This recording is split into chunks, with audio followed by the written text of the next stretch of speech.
우리 함께 기도하겠습니다.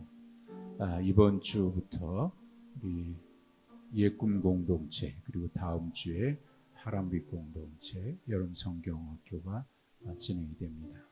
우리 여름 성경학교를 위해서 수고하는 교사들과 우리 자녀들을 위해서 우리 다음 세대 공동체가 믿음 안에서 굳건히 서서 이 시대에 경건한 하나님의 자녀들로, 하나님이 기뻐하시는 거룩한 백성들로 자라날 수 있도록 우리 다음 세대 공동체의 여름 사역을 위해서 수고하는 교사들과 자녀들을 위해서 우리 함께 기도해 주시고, 또 아울러 이 무더위 가운데 하나님 우리 모든 공동체 가족 식구들 건강 지켜주시고, 이 장마로 인해서 큰 어려움 없도록 하나님 지켜주시옵소서. 그리고 오늘 예배를 통해서 주님의 거룩하신 음성을 들을 수 있도록 우리의 마음을 주장하여 주옵소서. 세 가지 기도 제목 놓고 우리 함께 기도하겠습니다.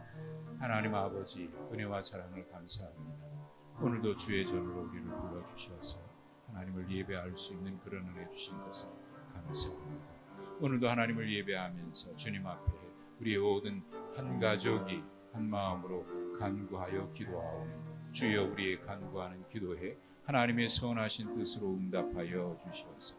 이 땅에 살아가는 동안 우리가 구한 모든 것마다 하나님의 선하신 응답을 경험하며 살아가는 복된 주의 백성들 다 되게 하여 주시옵소서. 이제 이번 주부터 여름 사역이 시작이 됩니다.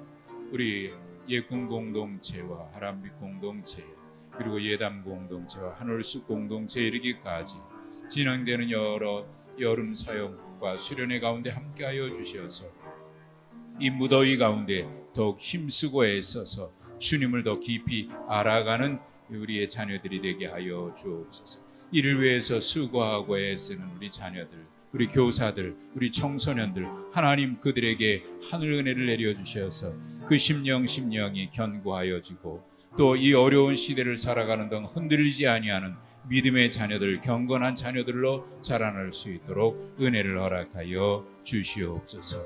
이 무더위 가운데 아버지 하나님, 여러 가지 일기 이상으로 인하여, 기후 이상으로 인하여 곳곳에서 비 피해가 있고 어려움들이 있으나 하나님, 이 어려움 가운데도 우리 사랑하는 모든 가족들 건강하게 하시고 큰 피해 없도록 하나님 돌봐 주시옵소서. 오늘도 예배 자리에 나온 우리 사랑하는 성도들, 주님 앞에 간구하는 우리 모든 기도에 하늘 은혜를 내려주셔서 구하는 것마다 하나님의 선하신 응답을 경험하는 복되고 복된 우리 주의 종들 다 되게 하여 주시옵소서.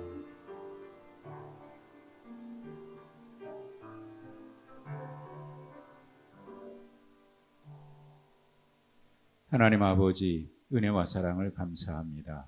오늘도 우리에게 복된 날 주셨고, 또 오늘 하루도 주님의 은혜 가운데 지나게 하여 주신 것 감사합니다.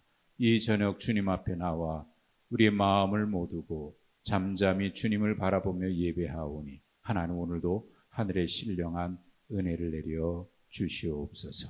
주의 말씀을 통해서 주님의 음성을 듣게 하시고, 이 어려운 시대도 믿음으로 승리해 나가는 우리 사랑하는 주의 종들이 되도록 하나님 도와 주시옵소서. 우리 주님 예수 그리스도의 이름으로 기도하옵나이다. 아멘.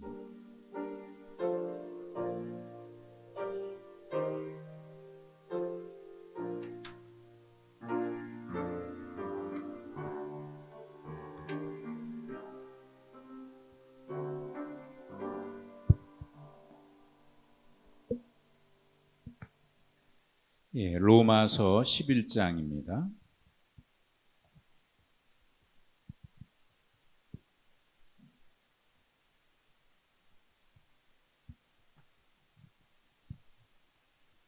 로마서 11장 13절부터 36절까지.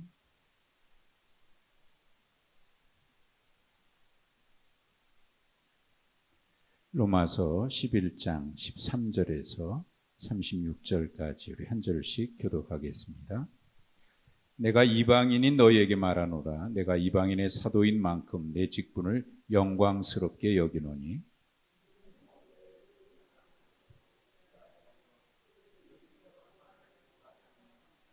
그들을 버리는 것이 세상의 화목이 되거든 그 받아들이는 것이 죽은 자 가운데서 살아난 것이 아니면 무엇이리요.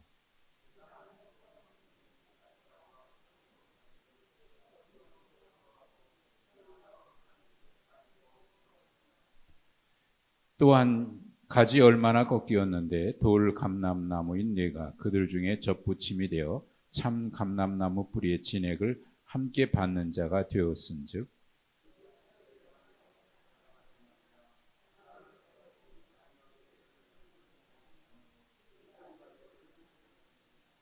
그러면 내 말이 가지들이 꺾인 것은 나로 젖붙임을 받게 하려 함이라 하리니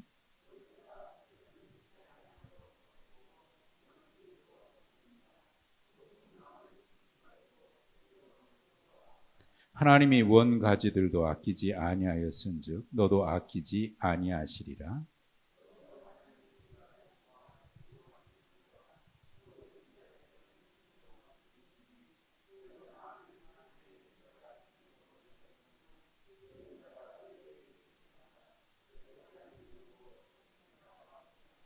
그들도 믿지 아니하는데 머무르지 아니하면 젖붙임을 받으리니 이는 그들을 젖붙이실 능력이 하나님께 있습니다.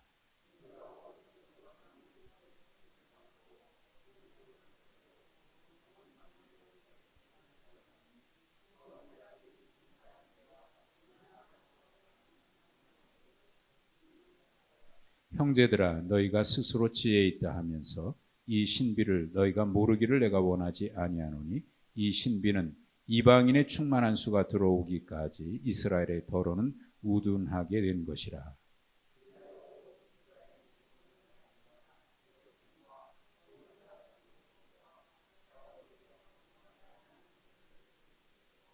내가 그들의 죄를 없이 할 때에 그들에게 이루어질 내 언약이 이것이라 함과 같으니라.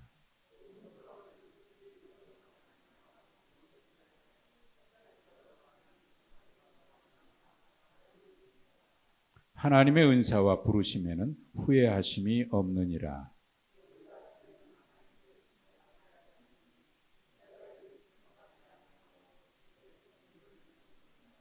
이와 같이 이 사람들이 순종하지 아니하니 이는 너희에게 베푸시는 긍휼로 이제 그들도 긍휼을 얻게 하려 하심이라.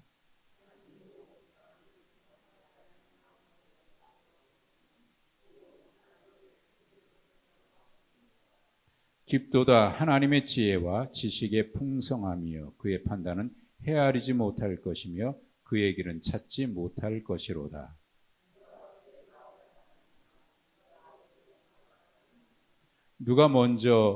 누가 주께 먼저 드려서 갚으심을 받겠느냐?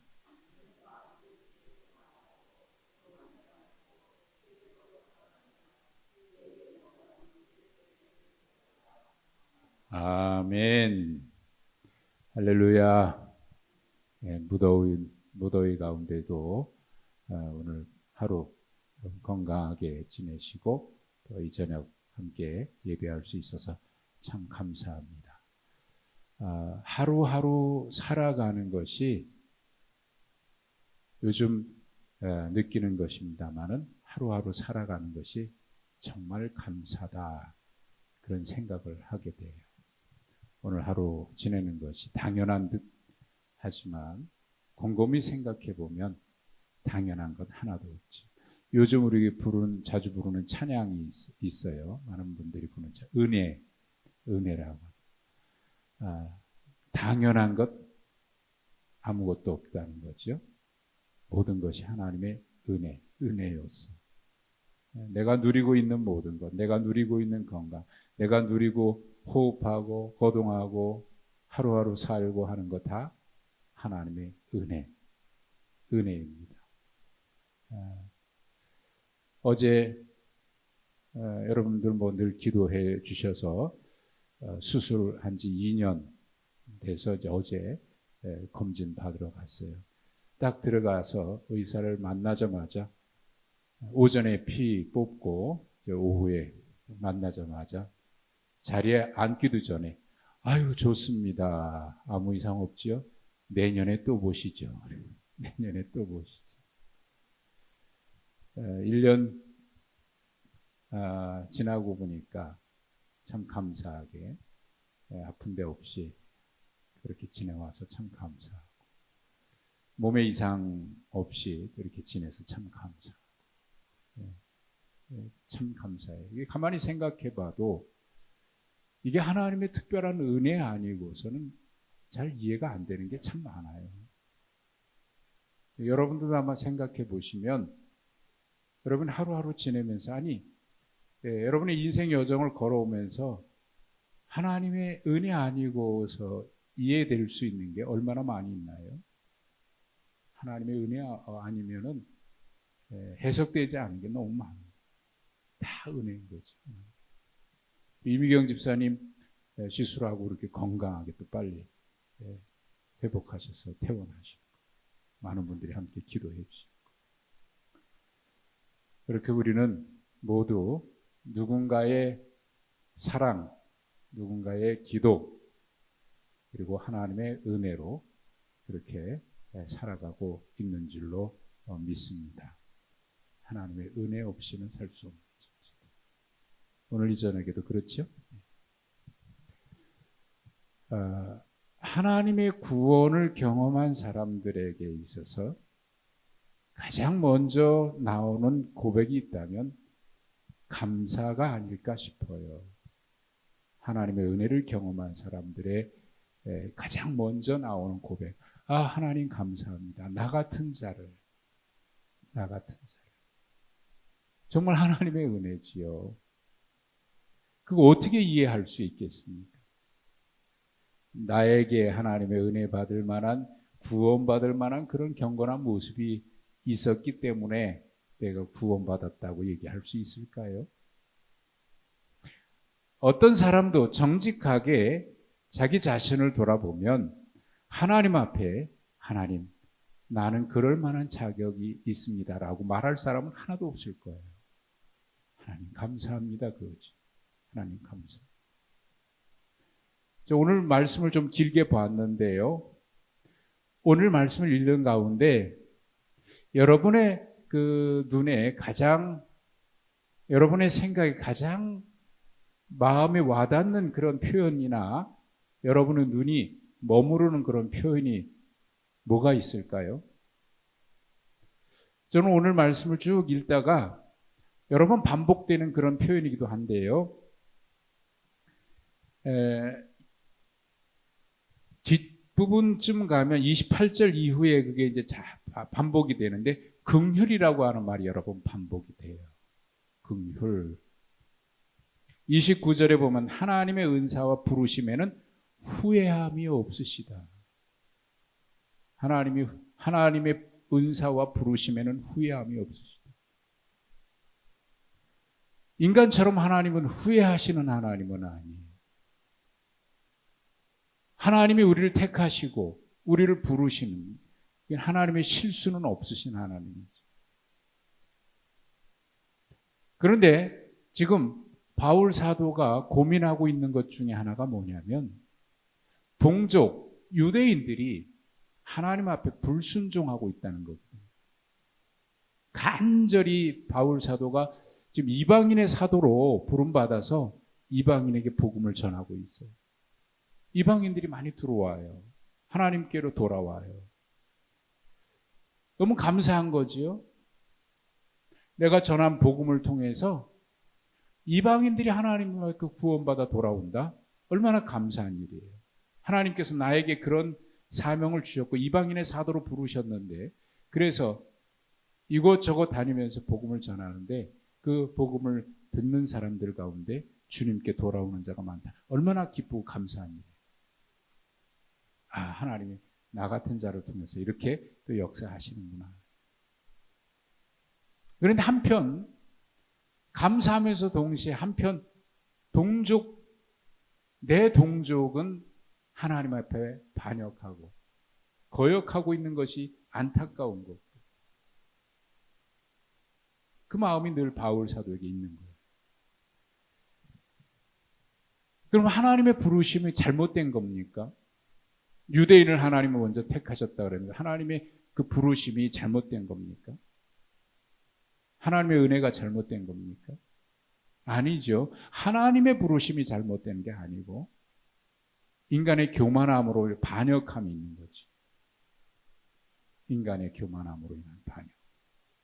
사실 우리가 구원받은 것이 하나님의 은혜라고 하는 사실을 알게 되면 우리가 교만할 수가 없거든요. 그저 감사해서 하나님 내가 어떻게 하면 좋겠습니까? 어떻게 하는 것이 하나님 기뻐하시는 뜻이겠습니까? 매일매일 하나님의 부르심 앞에 그렇게 믿음으로 응답하려고 애를 쓰는 거죠. 사실 우리가 한 주 지나고 나서 주일마다 주님 앞에 나올 때 하나님 지난 주간에도 우리가 하나님 앞에 죄를 지었습니다. 하나님 용서해 주세요. 늘 그런 기도를 하잖아요. 근데 한편은 이런 기도를 좀 우리가 좀 바뀌었으면 좋겠다는 생각이 들 때가 있어요. 하나님 지난 주간에 죄를 지어서 용서해 또 범죄했습니다. 그렇게 늘 고백을 하는 거. 우리가 뭐 하나님 앞에 연약한 자이기 때문에 쓰러지고 넘어지고 그렇긴 하죠. 그런데 이런 고백이 좀 나오면 좋겠다는 생각이 들 때가 있어요. 하나님 지난 한 주간에도 하나님의 말씀을 따라 살려고 애를 썼습니다. 순종하려고 애를 썼습니다. 하나님의 말씀을 따라 사랑하려고 애를 썼습니다. 주님께서 맡기신 그 일에 애를 써 순종하려고 애를 썼습니다. 그러나 연약해서 넘어지는 부분이 있었고 또 순종치 못한 부분도 있었습니다. 그럼에도 불구하고 하나님의 은혜를 힘입어서 이 자리에 나와 하나님을 예배할 수 있음이 참 감사합니다. 그런 고백 말이죠. 사실 우리가 늘 하나님의 은혜라고 하는 사실을 잊어버리지 않고 살아가고 있지만 종종 머릿속에는 그렇게 하지만 종종 잊어버릴 때가 참 많거든요.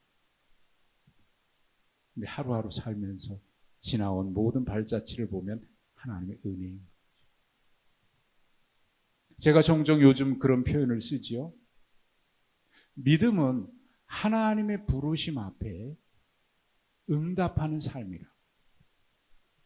어떻게 부르실지는 모르겠습니다. 그러나 모든 것에는 하나님의 부르심이 있다고 믿어요. 하나님의 부르심이 있다. 하나님이 나를 왜 부르셨을까? 왜 나를 구원하셨을까? 하나님이 나를 왜 이 자리에 보내셨을까? 항상 그 부르심 앞에 하나님이 왜일까? 왜일까? 그런 질문을 하고 하나님 알 수 없으나 하나님 제가 부르심 앞에 믿음으로 응답하려고 합니다. 깨우쳐 주시고 또 순종할 때 감당할 수 있는 은혜도 주십시오. 그렇게 우리가 믿음으로 응답해가는 삶 아닙니까? 하루하루. 때로는 우리를 돌아가게 하실 때도 있어요. 때로는 빨리 가게 하실 수도 있습니다. 그러나 빨리 가고 돌아가는 것보다 더 중요한 것이 있다면 하나님과 함께 가는 삶이라고 제가 늘 말씀을 드리죠. 돌아가는 것 같아도 하나님과 함께 가면 빨리 가는 것이고 빨리 가는 것 같아도 하나님과 함께 가지 않는다면 결코 빨리 가는 것 아니거든요. 그러니까 빨리 가느냐 늦게 가느냐가 중요한 게 아니고 하나님과 함께 가는 삶이 중요한 거죠. 그래서 우리는 언제나 어디에 초점을 둬야 되냐면 하나님의 부르심 앞에 믿음으로 응답해서 주님과 함께 살아가는 데 초점을 둬야 합니다. 혹 그것이 힘들고 어려운 과정이라고 할지라도 하나님과 함께 가면 행복하고 하나님과 함께 가면 또 넉넉히 이기리라 믿습니다. 최근에 제가 좀 됐습니다만 읽은 책 제목이 바벨론에서 그리스도인으로 살기라고 하는 책 제목이 있어요. 레리 오스본이라고 하는 미국의 목사님이 쓰신 책인데 바벨론에서 그리스도인으로 살기. 어떻습니까? 이 제목이. 바벨론에서 그리스도인으로 살기. 이 제목 자체에서요. 바벨론이라고 하는 그 이방 땅에 포로로 끌려간 거죠. 물론 그 책은 다니엘에 대한 이야기가 주를 이루고 있습니다만은 바벨론이라고 하는 그 나라 포로로 끌려간 거죠. 이방 나라에 우상을 섬기는 나라. 다니엘도 그의 이름이 바뀌죠. 그 나라의 신의 이름이 들어간 거로 바뀌어요. 다니엘의 세 친구가 다 이름이 바뀌어요. 그런데 이름이 바뀌었는데 거기서 그가 결심을 합니다. 왕의 음식으로 더럽히지 않겠다고. 사실 왕의 음식으로 더럽히지 않겠다고 하는 것보다 더 중요한 것이 있다면 자기 이름이 바뀌는 게 더 유대인들에게는 마치 생명 같은 거거든요. 근데 거기에는 아무런 반응이 없어요. 근데 음식은 안 먹겠다고 그래요. 당연한 것은, 당연하지 않은 것은 당연하게 받아들이고, 당연하지 않은 것은 당연한 것은 당연하지 않는 것처럼 받아들이고, 당연하지 않은 것은 당연한 것처럼 받아들이는 것, 그런 생각을 하게 돼요. 이름 바뀌었는데 왜 거기에는 아무런 반응이 없을까요? 당연하다듯이 받아들여요. 근데 음식은 사실 이름 바뀐 거에 비하면 별로 그렇게 중요해 보이지는 않습니다. 그런데 그건 안 하겠다고 그래요. 물론 거기에서 중요한 것은 거기에 다니엘이 소년이라고 나오는데 14에서 15세 정도 되는 나이거든요. 그 나이에 먹을 거 얼마나 힘들겠어요. 그러니까 바벨론에서 그리스도인으로 산다라고 하는 그 자체가 그 제목 자체에서 주는 뉘앙스가 강해요. 유대 예루살렘에서뿐만 아니라 예루살렘에서가 아니라 바벨론에서, 아니 바벨론이나 예루살렘이나 어디에 있든지 우리는 하나님의 자녀라고 하는 그런 믿음의 정체성. 예루살렘에 있든지 바벨론에 있든지, 그래서 바벨론에서도 그리스도인으로 살자는, 그러니까 우리 시대로 표현한 거라고 느껴져요. 우리가 어디에 있든지 그리스도인으로 살아가는 것, 이거 쉬운 건 아닐 겁니다. 그러나 그렇게 산다고 해서 뭐가 대단한 일이 없다고 하더라도 우리는 그 자체로 하나님의 자녀로 살아가는 것이 필요할 겁니다. 하루하루 그 부르심 앞에, 비록 작은 것처럼 보일지라도 부르심 앞에 그렇게 하나님의 은혜로 살아가는 거죠. 하나님의 부르심은 절대로 후회함이 없으십니다. 하나님은 후회하시거나 하나님의 부르심은 결코 잘못된 것도 없습니다. 하나님은 온전하신 하나님. 근데 왜 우리가 이해할 수 없을까요? 거기에 뒤에 이어서 나오는 표현이, 제가 아까 그 긍휼이라고 하는 말씀을 드리면서 지금까지 말씀드립니다. 30절에 보면 너희가 전에는 하나님께 순종하지 않았는데 이스라엘이 순종하지 않으므로 너희가 긍휼을 입었다. 이스라엘이 지금 반역하고 있어요. 그런데 이방인이 지금 구원을 받고 있잖아요. 너희가 구원받은 것은 이스라엘 유대인들보다 나아서 그런 게 아니다. 긍휼 때문이라는 거고요. 그 다음에 31절에도 이와 같이 이 사람들이 순종하지 아니하니 이는 너희에게 베푸시는 긍휼로 이제 그들도 긍휼. 그러면 이방인들도 혹시라도 교만해서 봐라, 우리가 저들보다 낫다고 얘기할 수 없다는 겁니다. 우리도 긍휼로 구원을 받은 것처럼 그들도 다시 하나님께서 긍휼을 베푸셔서, 그 다음에 32절에 보시면은 32절 끝에 나오죠. 모든 사람에게 뭐라고요? 긍휼. 유대인이든지 이방인이든지 인간의 공로가 아니고 긍휼이다. 하나님의 은혜다. 하나님의 사랑이다. 하나님의 사랑. 유대인이나 이방인이나 누구든지 하나님 앞에 우리가 부름받은 것은 하나님의 은혜, 긍휼, 사랑, 그거 외에는 우리에게는 내세울 것도 자랑할 것도 없다는 거 아닙니까? 하나님의 은혜, 긍휼이에요. 긍휼. 하나님, 오늘 그 찬양을 304장하고 312장을 불렀는데, 304장 하늘을 두루마리 삼고 바다를 먹물 삼아 참 이 가사가 너무너무 멋진 거예요. 예? 하늘을 두루마리 삼고 바다를 먹물로 삼아서 그 하나님의 사랑을 기록해도 다 쓸 수 없다는 거 아닙니까? 너무 아름다운 이 고백인 거예요. 하나님의 사랑 끝이 없고, 예?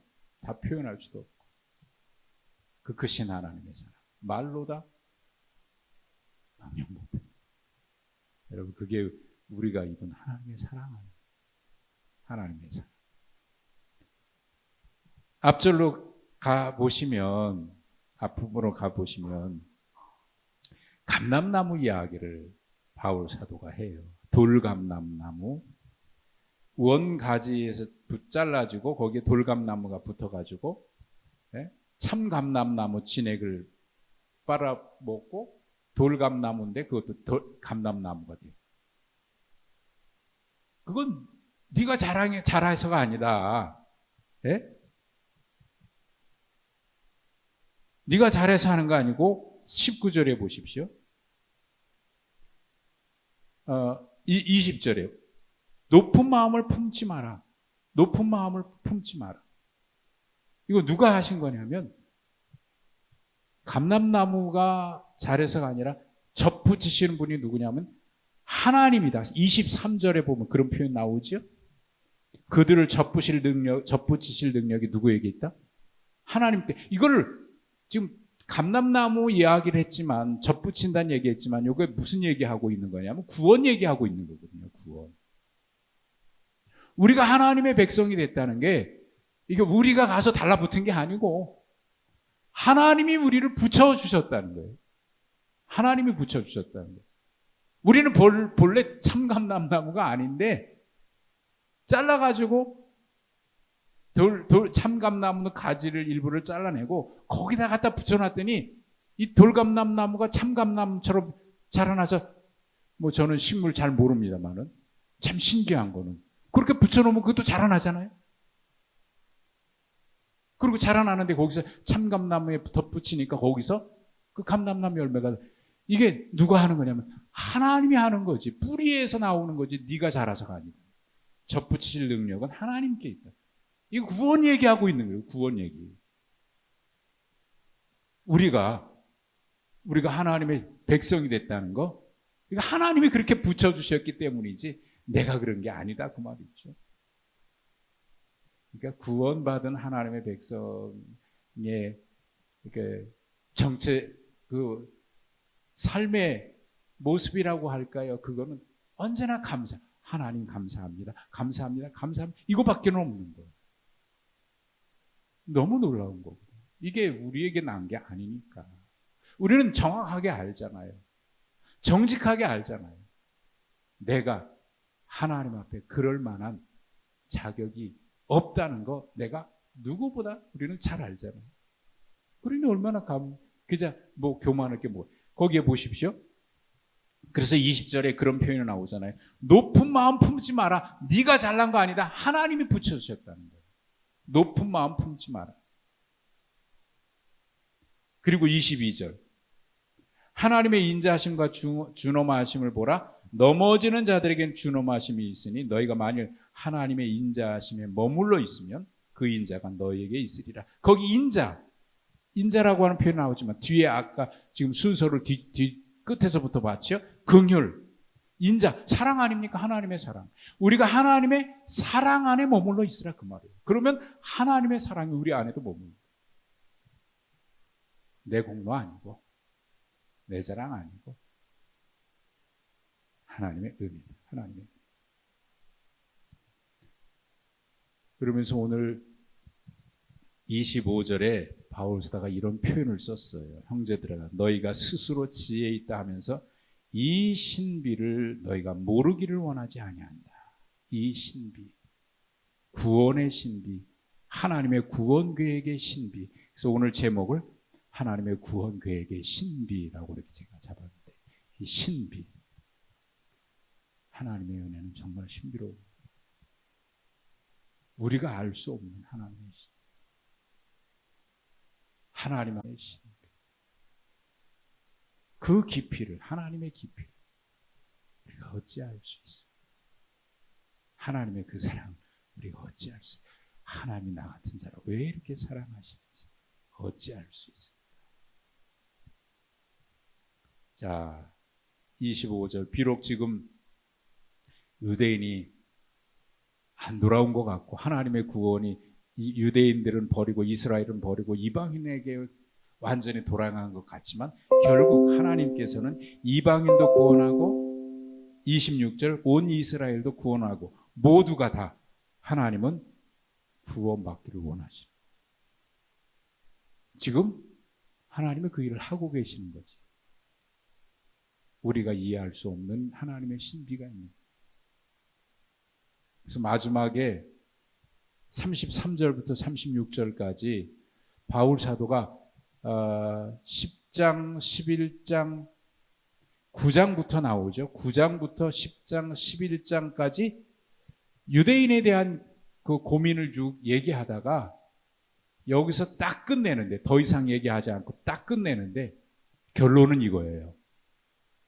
이방인과 유대인에 대한 하나님의 구원의 지금 역사를 쭉 얘기하다가 유대인들이 버림받은 것 같고 이방인이 돌아오지만 또 하나님의 계획은 여기서 이렇게 끝난 게 아니고 유대인들 다 끝내버린 게 아니고 하나님은 지금 계속 모두가 구원받기를 원하고 계시는데 지금 이 이야기를 계속 하고 있는데 제 느낌에 이런 거예요. 제 느낌에 바울 사도가 지금 그 이야기를 계속 설명하고 있는 거예요. 설명하다가 마지막에 설명 필요 없어. 이건 내가 다 알지 못해. 스스로도. 그래서 33절부터 그냥 찬양으로 끝내버리는 거예요. 찬양으로. 깊도다 하나님의 지혜와 지식의 풍성함이요. 지금 바울 사도도 성령의 감동으로 깨달아 안 거긴 하지만 인간의 생각으로는 하나님의 지혜와 그 깊이를 다 표현할 수가 없다. 자, 여러분, 저는 이런 고민을 늘 하는데요. 하나님의 그 사랑, 제가 깨달은 하나님의 사랑, 제가 경험한 하나님의 사랑을, 하나님의 은혜를 어떻게 하면 정말 제대로 표현할 수 있을까? 제대로 표현할 수 있을까? 그런 고민을 종종 하거든요. 어떻게, 근데 이런 거 있어요. 묵상하다 보면 막 그 속에서 너무 감사하고 감격이 막 솟구쳐 오는 것처럼. 근데 이거를 어떻게 표현하면 좋을까? 머릿속에 막 가슴 속에 오르는 걸 이걸 어떻게 표현해야 제대로 표현할 수 있을까?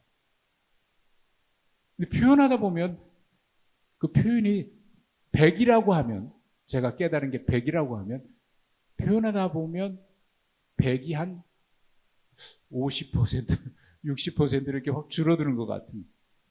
여러분은 그런 거 여러분도 제가 무슨 얘기 하는지 이해가 되십니까?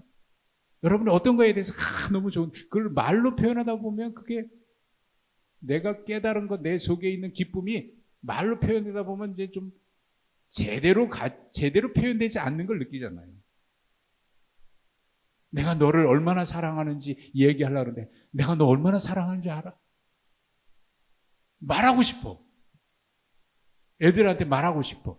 엄마가 아빠가 너를 얼마나 사랑하는지 아니? 말하고 싶어.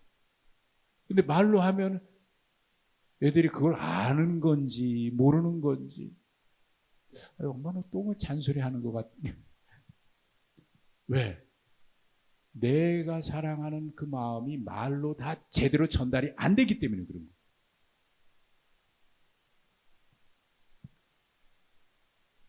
그게 지금 여러분 지금 공감하시는 건가 모르겠네요.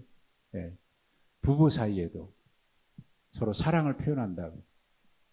얼마나 사랑하는데. 표현하면 내가 사랑하는 그 100이라고 하는 그 분량만큼 표현이 제대로 안 되잖아요.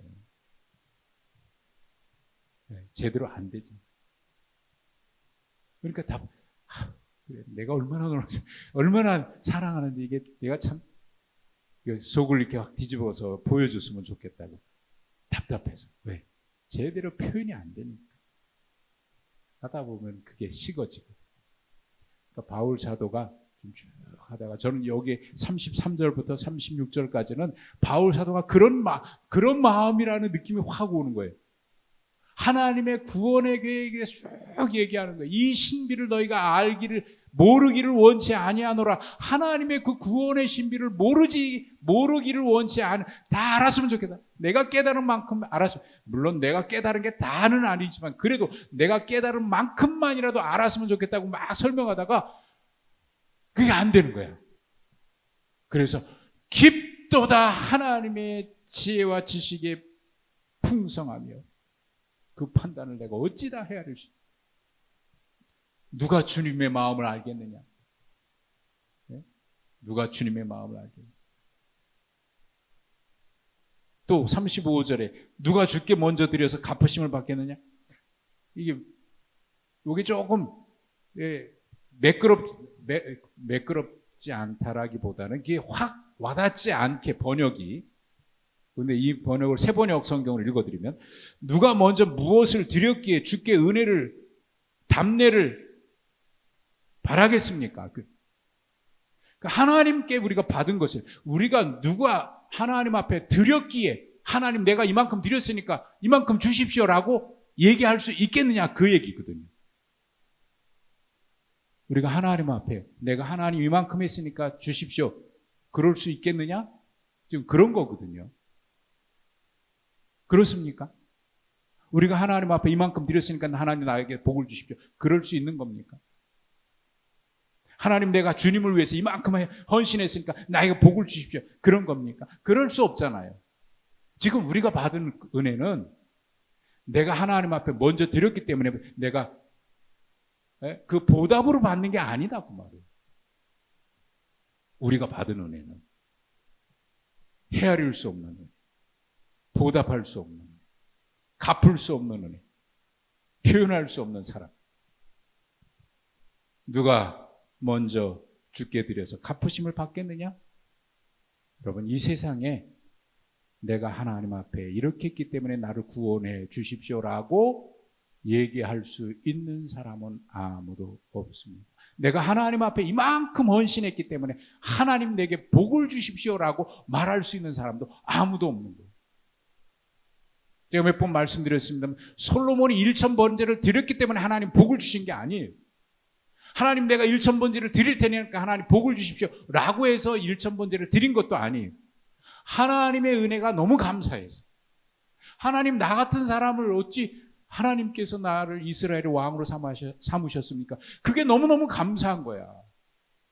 자기는 그럴 만한 자격이 없는데 그래 너무 감사해서 하나님 앞에 1,000번제의 예배를 하나님 앞에 드린 거예요. 그래서 하나님 그걸 기뻐 받으셨으니까 그래 네가 예배한 걸 내가 받았다. 그래서 네가 무엇을 원하느냐 그랬더니 하나님 저 원하는 거 없습니다. 원하는 거 없습니다. 다만 하나님이 나에게 맡기신 이 백성들을 내가 올바로 다스릴 수 있도록 지혜를 주십시오. 하나님이 네가 부도 구하지 않고 명예도 구하지 않고 원수 멸하기를 구하지도 않고 내 백성을 잘 다스릴 수 있는 지혜를 구했으니 내가 네가 구한 것도 주고 구하지 않은 것도 주는데 이전에도 이후에도. 여러분, 이거 참 놀라운 은혜 아닙니까?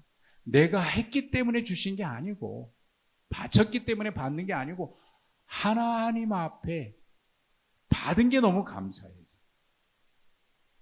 하나님 내가 무엇으로 보답할 수 있습니까? 보답할 수 없어. 그저 감사해서. 그랬더니 하나님은 그걸 또 기뻐하셔. 하나님 그걸 또 기뻐하셔. 결론을 바울 사도 이렇게 얘기해요. 모든 만물이 주에게서 나왔고 주로 말미암고 주에게로 돌아갑니다. 그에게 영광이 세세토록 있을지어다. 아멘. 모든 게 하나님 건데 하나님께서 주셨고 지금 내가 있는 것도 하나님의 은혜고 결국 나도 하나님께로 돌아가고 아니 모든 것도. 그러니 하나님 앞에 우리가 할 수 있는 게 뭘까요? 그저 감사합니다. 그저 감사합니다. 내게 있는 것도요, 하나님께로부터 와서 내게 있고 하나님께로 돌아가는 내 생명도 그런 찬양이 있잖아요. 이 생명도 달라시면 십자가에 죽겠으니 그 찬양. 이 생명도 달라시면 십자가에 죽겠으니. 이 표현은 그런 거죠. 모든 게 하나님의. 내 생명도 달라시면 하나님 제가 십자가에 드리겠나이다. 이 고백인 거죠. 하나님의. 그러니까 그저 우리의 신앙생활하면서 일평생 우리 입술로 고백할 수 있는 게 있다면 하나님 감사해요. 어제도 감사해요. 오늘도 감사해요. 내일도 감사해요.